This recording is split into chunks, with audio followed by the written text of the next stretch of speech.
Believe in Lycan? Yeah. I'm not sure if we got actual analysis onto the Lycan pick or if it was just howling. Oh, was that the panel? The wolf pack. I legit thought there was like a wild pack of dogs outside. No. Of course, you have to watch out for those roaming Swedish dog packs. Yeah, they live like Vikings out here. I mean, that's what this country's known for. 30 seconds. ABBA and the roaming dog packs. What are you doing me? Don't boo me. You don't have any power here. Get out of here. This is our time. It's our time to shine. Okay. So a Lycan on one side. He booed because that was Dragon true, Knight. by the way. Just to finish. He went to boot if that wasn't true. Look at all these branches. So you can throw them to the dogs. Leave you alone. Get the stick, boy. I mean, Get the Branch stick. is good. Branch is good. What were you going to say? Lycan and Dragon Knight on one side. Yep. Luna, Shadow Demon push on the other. Yep. Do you believe in one more than the Magic? other? Oh. I believe in Lycan DK here. I feel like TSM might just end this game at 20 minutes. I don't see the outspam for Beast Coast. Unless Dark Mago just goes ham sandwich with a double side of salami. If he does that, then they can play the lanes, they can shove some waves out, they can deal with the DK and the Lycan in the fights with damage. Otherwise, I'm a bit worried for them. Another X factor is Dawnbreaker can sometimes just stomp her lane super hard and come online fast enough to deal with these summons lineups. But otherwise, every time I see this Lycan in a push lineup with a free Helm of the Overlord game, I feel as though it just wins. I don't know. I'm kind of done doubting it. So I'm just going to throw my hat in the ring with them. Okay. And say Helm of the Overlord comes online, they're going to get Roche, they're just going to push with it, and I don't know what you really do at that point, unless you have really good online cores from the laning phase. Which can always happen. Beast Coast can have pretty good laning phases. Schofield starts popping off, wins Sacred's lane, Dark Mago maybe just gets a solo kill mid. That's what I would be looking at if I'm Beast Coast right now. Because I don't think you're going to shut down this Lycan from getting something top. It just never happens. This hero always gets farmed, and it's the last pick, so they knew the lane. And they're having a pretty good time up here as well. Just extra regen for the Lycan, and he's burning K1s. A rough start for the Luna. Okay, so we need to be able to win lanes if we're on the side of East Coast. You said Mago needs to kind of go ham sandwich. He's in a lane to do it, right? Bat Rider versus Storm Spirit. That is a lane you can get a couple of kills in. You can find the solo kills. They can be tough, but you can do it. I would kind of want to see at least one or two from Dark Mago, or maybe an early support rotation. Schofield goes mid, even off a TP. Sonic just killed the water rune that I feel like could have been Bryle's. I mean, Bro went boots first and he has stick, so he doesn't need him. Yeah, I guess so. Just going to remove the extra regen from Dark Mago. Pretty nice play. Yeah, well, he still gets one of them. Ooh, the body blocks. Man, this harassment is just... Yeah, they're winning this top lane pretty hard. Harder than I thought they would have on the early levels, considering it's a Luna Snapfire, which is pretty strong on these early waves. Yeah, double ranged against a melee hero. Feel like they wouldn't be losing this as hard as they are. This lane, I could definitely see it. Nice juke there. Mono does manage to sidestep the 5th Shadow Poison that goes down. Mayonnaise, by the way, is the name of the Smashing Pumpkins song. Oh, you had to redeem yourself, huh? There is no redemption. The damage is done. The emotional damage has been inflicted. I was literally listening to that song yesterday, and it made zero connection to me. It did. Entire generation of our viewers lost off your mistake. Yeah. Go check out that song. Smashing Pumpkins. Great. Great band.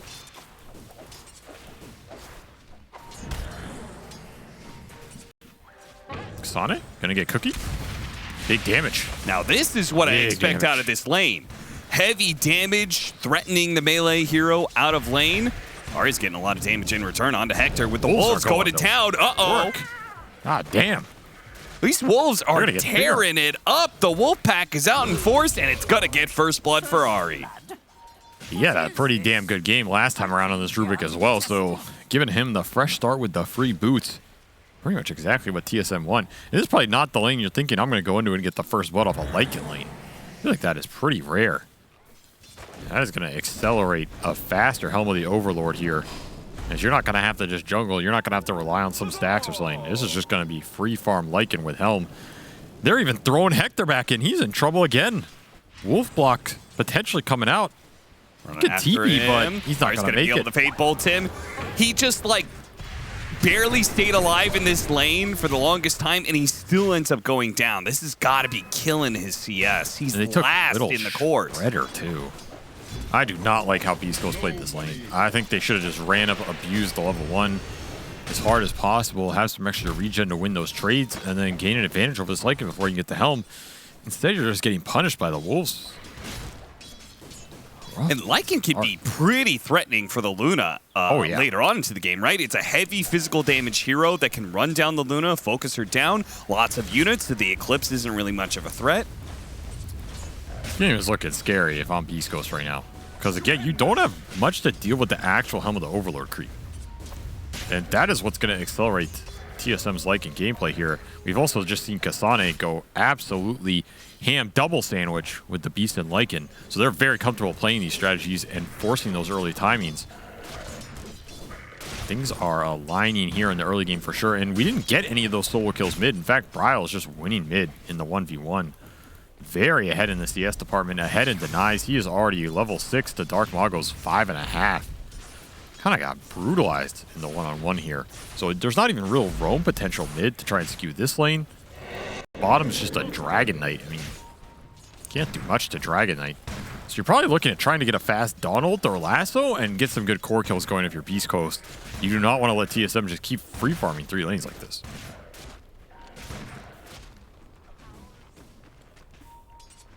A little bit of an easy camp pull here. Sacred. Soon to be level 5, so that timing with the ultimate you're talking about is coming up. They'll pull back onto the Bat Rider. Mago is not going to be able to use his Firefly aggressively, and the Haste Rune will be secured for Bryle. So now, he was already level 6, so he was good at being able to get away from this Firefly, but now he's got a Haste Rune on top of that. You might just look towards bottom with it. Schofield went pretty aggressive for this Bounty Rune. Yeah, Schofield is pretty far out of position, and Bryle will collect his scalp.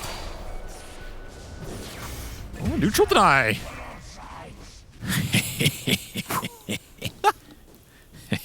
How did he manage to pull that one off? How did he act? Did he shut up with He's laughing as much as I am. I hate playing versus Schofield. He's so annoying, dude. He's so annoying. It's like, even when you think you got him, you didn't get him. He got you. Yeah. I'm telling you, the best way to play versus Schofield, the last laugh. You just ignore him. Never interact with him. You know what Bryle should have done? He should have hasted past him and killed Sacred on the lane. That would have been the anti-Schofield play. Don't get baited into trying to kill Schofield. All right, it doesn't work. It doesn't work. Well, they tried to let him do whatever he wanted in game 1. Hold up. Hector? Oh, I thought he was going to be blocked. Oh, he is going to be blocked out. Beautiful stuff. But there is going to be the counter initiation here. Rotations from the Bat Rider are coming through, but they're also coming for Bryle. Here comes the Dawnbreaker ultimate, keeping Hector alive. They need a little bit more, and Kasane is going to be able to get it. Dark Mago does manage to run down Ari at the same time, but this is a 3 versus 4 and a much better trade-off for TSM as long as Bryle gets out. Kasane coming back in. Maybe you could turn with the burst. A lot of damage bursts coming out from that Oracle. Sacred dies. Mago gets an Invis Rune and will be able to get away. He really wants this kill. Got the but at the same time, Whitemon does give him some of that immunity to magic damage. Doesn't matter. Didn't last long enough, but still.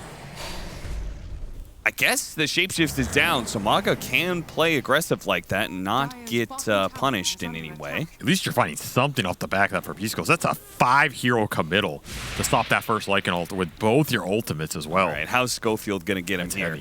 No TP scroll? Oh, he's going to get him. Trust me, he's going to get him. Yeah, get that. Oh, dodge that. Fortune's End. He got him. You know, he got him. He got him. Oh, Dark Mago, what have you done? No, this matchup, they needed to go the other way.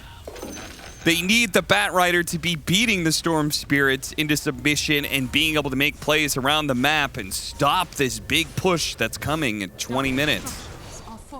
But instead, they are descending into the pits of despair. Oh, I wouldn't say it's that stark, but disruption on Dragon Knight with his form up.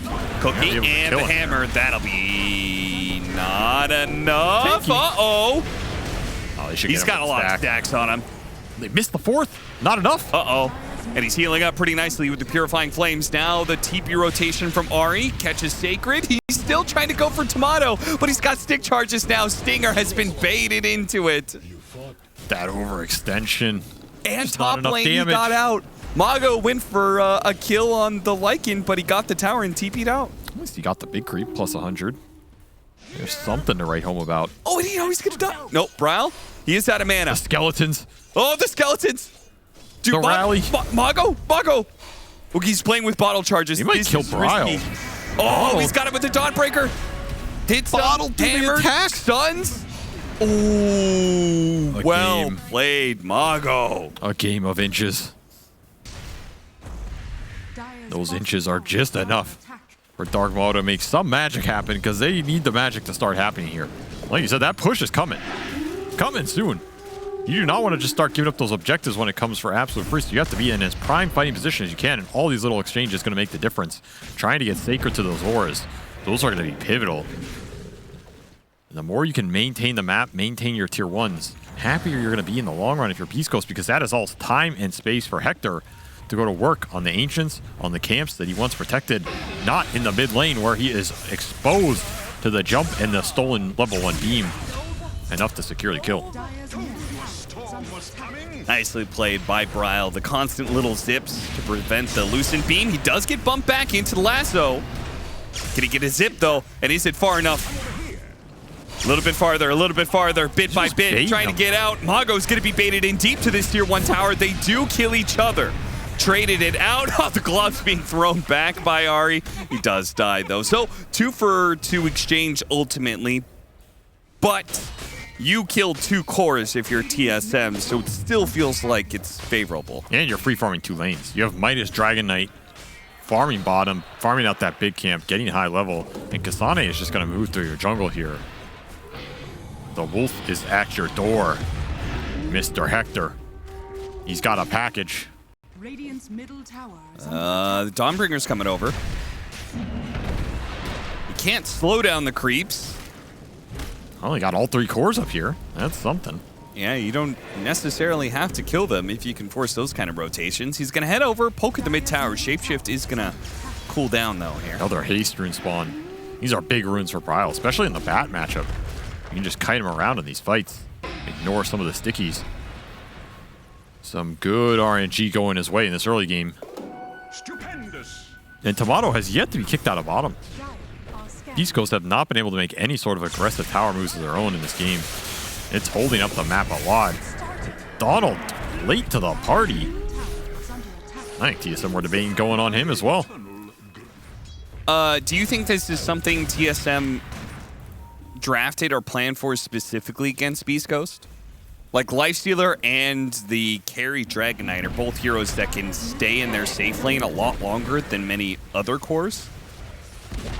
I don't feel like it was a Beast Coast specific thing. Okay. But I do think TSM thinks a lot about having their independent cores on the lanes, creating innate pressure over time. It's kind of just how NA thinks about laning in general. Okay. And it's something that can frustrate some of these SA teams that want to play off aggression. Oh, coming in from behind. Look at this hammer. Oh, he got hit by the Dragon Tail before he could get that third and final swing. It would have been serious damage otherwise, but now he's just getting kited around. Braille's back into it. He still has that haste rune. Pops it. Running. Gets Sacred. Can he get Mago as well? He pulls him back. He doesn't have much mana to use. And Tomato wasn't close enough. I have baited his support off the back of that. Oh, or not. Ari with the stolen hammer gets him in. That's a good spell to have. Super high damage. Between the Fade Bolt and Celestial Hammer, both at level 4, the long-range burst is significant in this early game, and TSM just pulling ahead. Those are Midas Dragon Knight fights that he's joining. And they're getting a lot out of him. That's that early triangle invasion versus Hector that is very nice strategically. Whenever you can eliminate this guy's camps, especially on the ramp-up phase for his carries, it's going to set him very far back. And just more tower pressure coming out from Kasane. They have to shapeshift. Kasane is going to pop it now. Mago went for the kill onto the Oracle because he has to. He has to be able to stop that save. Kasane, the last hit. Oh, please. They got him. Mago was able to get him with the sticky napalm damage. Whitemon also dies despite using the ultimate on himself. Oh, Brow's got a double damage. Jeez, he's getting all the power runes. Huddled up in the trees. Brow's gonna dare for it, as he should. There's no TP out here for Dark Mago. His fate might be sealed. Yeah, he was trying to wait until Firefly was up and skirt on by the side of the map. This Storm pick is just destroying them. Before that fight even happens, DD Bryle killed Hector again in the triangle. So that is basically a full team wipe for Beast Coast. 5K gold lead for TSM in 15 minutes. They are cruising through this game right now. I don't know what's going to stop this ball when it hits. If you get an Aegis on this Storm, you do not have the stuns to deal with him. You just really don't. You have a lasso and a cookie that you have to chain into a beam and a hammer. That is not easy, especially if he gets 2 lives. Basically, you're going to need better execution out of Beast Coast than we're seeing right now. 100%. You don't have many of these fights left in you before that ball hits with the Helm of the Overlord. In fact, it's done.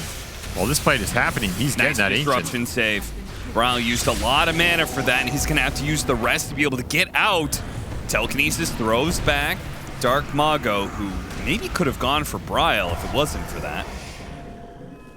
That was just too bold of a jump for TSM. They should recognize this Helm of the Overlord came out for Kasane. He's getting that big golem. Now's the time you can go and fight. Take that 5-man ball if you want to group it up to Beast Coast doorstep. 16-minute rune. Another haste. That will not go Bryle's way for once. I feel like that's the one area that Beast Coast feels pretty confident to fight underneath their tier 2s. And it may sound a little silly, but I think it's also in part because TSM's lineup, all this mobility, right, allows them to get to the back line. But if they can just anchor it around a tier 2, it's a lot harder to kill those heroes, right? They want to force Bryle in a position where he has to jump deep, and then he gets hit by some mini stun that they can chain. Either a beam or a hammer or disruption into something like that. Cookie.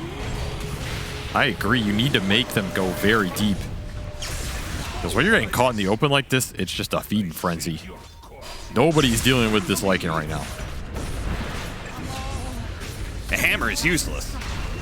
These units cannot be slowed down. Bryle doesn't have much mana to work with, and now they have overextended themselves. They're even going to use the Dawn ultimate to ensure that they do indeed get this kill because it's worth a lot. Every time one of these overextensions happens, Whitemon is probably going to die as well because Oracle is just a hero that has to commit with his cores. Yeah. No way around it. It feels kind of bad for him that he's always the collateral damage. You get a Schofield's Shadow Demon buyback. Well worth it, though, just to get the amount of XP you're getting off that Storm kill. And you just wear him out of mana. That's one way to do it. Throw bodies at his mana pool. That's a decent fight. A lot of extra gold for Hector as well. We'll try and catch up in this game and try and open up the space, too. You're still looking at very high HP tier 1s for TSM that they can fight around. Their lineup is happy to do it.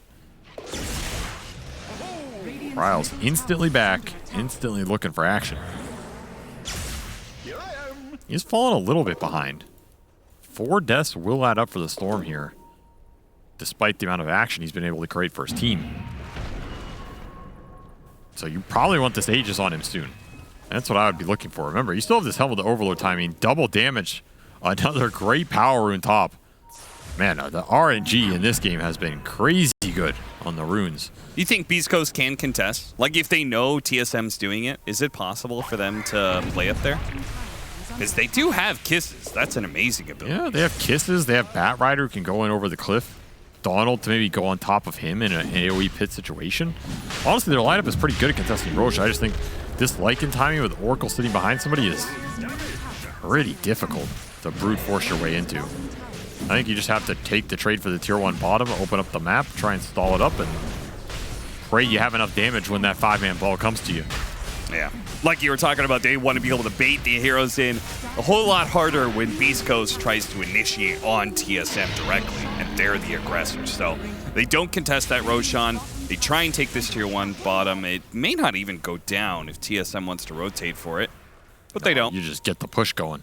Yeah, they want the tier 2s in mid and top. An early Manta for Tomato as well. So you're going to have these dragons go to work. Quick disruption. Buys a little bit of time here. Does manage to purge away that double damage rune. Bryle Nice gets caught by the stun. There goes the Aegis. Can they get a stun when he comes back? Eclipse goes out. Bryle, hit by the Lucent Beam, is able to zip away to the side here. Whitemon saves himself with a false promise. And Sacred, who committed for that kill, is probably going to be swept up in the tsunami of TSM heroes that are brought down on Beast Coast. 3 gone in the blink of an Aegis. Bryle just makes that mana pool work, and Kasane is just cleaning you up with the summons. That's going to be an easy tier 2 push for TSM. That's exactly what they want out of this. East Coast responding to that engagement and being caught not ready for the 5-on-5. Level 1 Eclipse for K1, but there's no stun follow-up on that Storm respawn. Pretty much took everything out of the tank to kill him the first time. You know, no offense to them. I don't think they've done anything wrong, but must be pretty nice to be a TSM to safe lane. Because I feel like this game has entirely been won by the off lane in mid. Bryle shutting down the Batrider, Kasane cleaning up all these fights, Ari, who helped win the lane in the first place. What, you think Tomato didn't do anything? Pretty much, yeah. He's 3-0-6. What do you want him to do? He's creating the late game pressure off the Dragon Knight. He's joining every fight, finding good stuns. Yeah, I'm just saying You sound like a hater. Yeah, I'm just saying that his impact is probably going to come much later, but I don't think there's going to be a later at this point because Kasane and Bryle and Ari just did too much in the early game. You forget the Beast Coast Classic. The comeback that never comes? That's right. The farther behind they fall, the greater they have to rise. Yeah, she maybe set this up as jinxing them a little bit too much. Talk about it too much, and it stops coming to fruition. What is that, like the panel curse? Yeah. That sounds fair.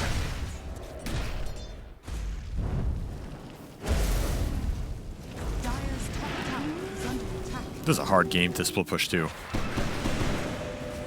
Storm is just gonna pick you off, continue to accelerate with the single target burst damage. Yeah, the only one who could probably do it is the Batrider because he has BKB, but if you force the BKB out of him, then you just... Still happy. Yeah. It's then Manta illusions with the Luna. You could start Shadow Demon disruptioning him into some extra lane push. But AC done for Kasane? Oh man. What a power spike here for TSM. Right as Beast Coast are smoking into them with this BKB bat. Another double damage. What the hell is this rune luck, man? And they get the initiation on Mago. He gets off his BKB. Is unable to get a lasso. This guy no-game himself or showed up at his birthday? Lasso. They're going for Kasane. Kasane is going to be... Oh, nice. The disruption. What? Not nice. Not nice at all. Kasane lives because of that. And Tomato is in, and he is so damn tanky. They cannot turn back and fight into this one. What a save from Ari. That disruption was everything they needed. To be clear, that was not a Schofield disruption. I believe that was an Ari disruption. Yeah, I believe so too. I don't think they would have been too happy if that was Schofield. Yeah. Either way, that is a brutal way to lose that team fight. Because you might have had that single target core burst that you were looking for this entire game, and then the Rubik just sends it straight into the Shadow Realm. See you later. High ground push on the table. Stolen Disruption is also nice this game because you can disrupt the Dragon Knight and just get even more of those illusions. This is not the spell you want to be giving away. A great team fight at the cost of $19.99 for TSM. They're going to be able to get a tier 3 tower and a range barracks on top of that. All at the 23-minute mark. Kasane is slowed down. They have some saves. They don't have the false promise anymore, so Kasane is dead. So, any stuns? Any stuns? Oh, nothing. Not a single one. And that Frost Troll finished off Stinger. Go, even go. From the grave. Mago needs a little bit more. just gonna BKB for this. But he's not got get the blink. anything. Oh boy. That feels a little bad. At least we're seeing some idea of what this team fight can look like for Beast Coast if you get that good lasso initiation on a core or in the middle of the fight into the burst. Another haste rune. What is? Are these runes bugged? I feel like it's just been DD haste the whole game. Yeah, is there been a single illusion rune? Nice disrupt save, getting the turnaround. Got the purge on Tomato. He's slowed down to a crawl, but Bryle, fresh from a fountain visit, Damage. has plenty of mana to work with. Mago no longer has his BKB. Telekinesis is going to stop the TP out, so he's dead. 3 kills. Beast Coast maybe getting, feeling the pressure of wanting to get more and more and more off of a successful team fight and just end up losing far more than they ever gained. Patch 7.32F. Illusion and regen removed from the game. Cap. That explains it all. The patch is early. That's the only change. That's it. There's your Huge patch. See you next year. We removed content. You know how mad people would be. Somebody would die. Somebody would die. I don't know who. Aghanim Scepter is done for Tomato. Their siege is super, super strong. This is such an early DK Ags. Yeah. Against a lot of magic damage. That innate magic resistance is so powerful. And they were setting up for a top lane push. Hector thought he was probably perfectly fine farming the triangle, but nope. TSM fast smoked. They just had Hector's number this whole series, man. They know where this guy's going to farm. They know what he wants to do. They constricted the map for him early in this game, so he had nowhere to go. And the ball lineup is just too fast. TSM will plow through the base. Unstoppable for Tomato. The man you said didn't have to do anything. Well, now he's doing it all. Sealing off this game, too, and an easy victory for TSM. This was... GG. I feel like this was the Lycan DK Overlord timing that just hits at the 20 to 25. We've seen Shopify do this. We've seen TSM do it. Yep. You have to be ready for that Lycan pick. They got it last.